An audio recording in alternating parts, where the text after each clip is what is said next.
Good evening, ladies and gentlemen. Mr. Baker here, and welcome to today's entertainment. I've decided to add fuel to the hype machine that is Game of Thrones. Today we have two very popular Funko Pop characters to review. This is Craig, or at least that's what I've named him. I'm really not sure what his deal is. I assume he's from another dimension or something. The weird thing is he makes no sound at all, some sort of interdimensional glitch. It doesn't really matter. I don't mind him being here though. I have things like microphones to deal with. He's free to handle the pops and freak out collectors with the way he deals with the packaging. Anyway, back to the fun stuff. Game of Thrones figurines from Funko.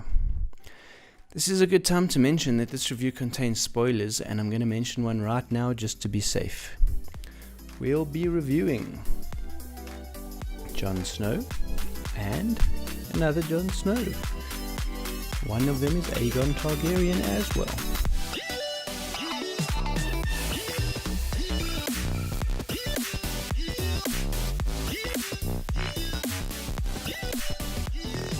I saw these on special before the first episode of Season 8 premiered. I had to grab one. It's kind of rare to see this kind of merchandise on sale when a franchise is trending the way Game of Thrones does. They have two versions, and I couldn't really decide which version would be better for this review, so naturally I just got both. These Funko Pops cost me about $12, £9, 170 Rand, somewhere there. If you want me to read prices in your currency too, put a comment in the description. Not in the description, that's mine. Put a comment in the comment section and I'll add it next time. Or you can just Google it. That works better too. We'll first look at the younger and rounder Jon Snow. I'll give you a second to take it all in. As you can see, pretty standard. This is the Castle Black version of Jon Snow.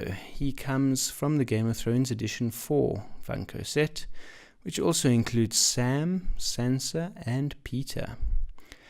Let me know if you want to find and review any of those. Jon is dressed in black training armor, what's supposed to be a wooden practice sword in his right hand. The paint on the model is pretty good. There's no paint in places it's not supposed to be, like on some other pops. And the sword is black though, which makes it quite difficult to distinguish from the rest of the figurine. Unless you have a look at the model really up close, then you can't really see it. He has a rounder face than almost all the other human Funko Pops. I think they did this to give him a more youthful appearance, or maybe they mixed him up with Sam's head. Maybe not. Let's chat about the character himself. This version of Jon Snow is very honourable. He's following what he learned from his father throughout his adolescence. This Jon does get into trouble at the wall quite a lot. Mainly because he's quite conflicted. His brother goes to war and he's sitting and doing not much. It would be pretty boring though if he dutifully performed his duties as a steward for 8 years and didn't become king in the north.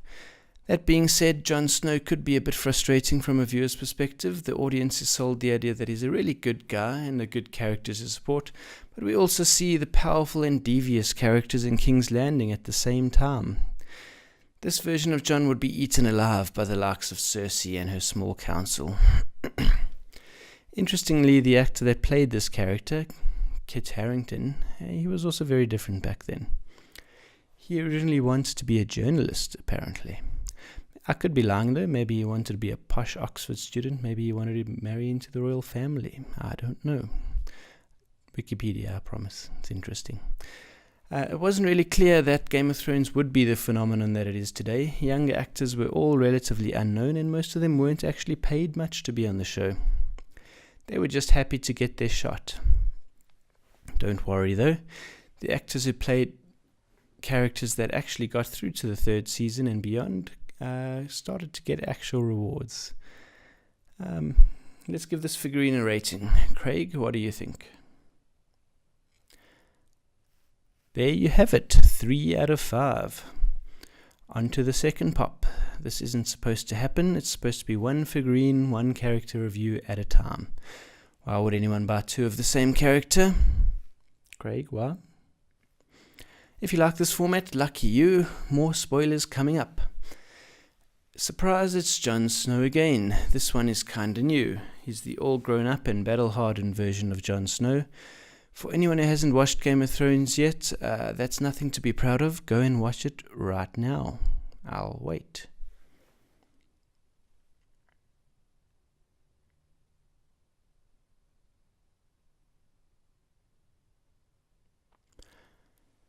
This Jon comes complete with his Valyrian steel sword, Longclaw, instead of the training sword that we saw with the other pop. He also has eyebrows, which apparently young Jon didn't have, and some thin battle scars across his face.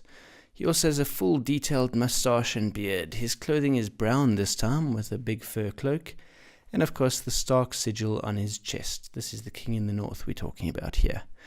One of the more interesting features of this pop is the big man bun on the back of his head. It's even more pronounced than in the show. He's a very fashion-conscious Stark these days, which is a bit weird, but it will make him easier to call him Aegon when the time comes. The Stark is dark and brooding Jon Snow that we've come to know over the last couple of years. He needs to save the North from the undead army that inevitably gets to Winterfell, and depending when you watched it, he may have already dealt with them. Or they may already be gone, or the show's over, I don't know. But characters aren't really allowed to be simple. He's not allowed to be single-dimensional, so he has a relationship with his Targaryen auntie. Apparently she keeps some rare exotic pets. Speaking of pets, in the next review we'll have something that's decidedly not a pet, and is one of my favourite characters from Game of Thrones. What are you doing with that? You ruined the surprise. Okay, oh well. What do you think of this Jon Snow, Craig? 4 out of 5, that's pretty good. For everyone who's sick of Game of Thrones already, I'm not sorry. Don't worry, we'll get through this together regardless. Thanks for watching. If you like this video, like, comment and subscribe, and just interact in general. If you didn't like it, dislike, comment and subscribe. Just make sure you subscribe so that you're always early to tell me how little you like my video. Great, we did it, Craig.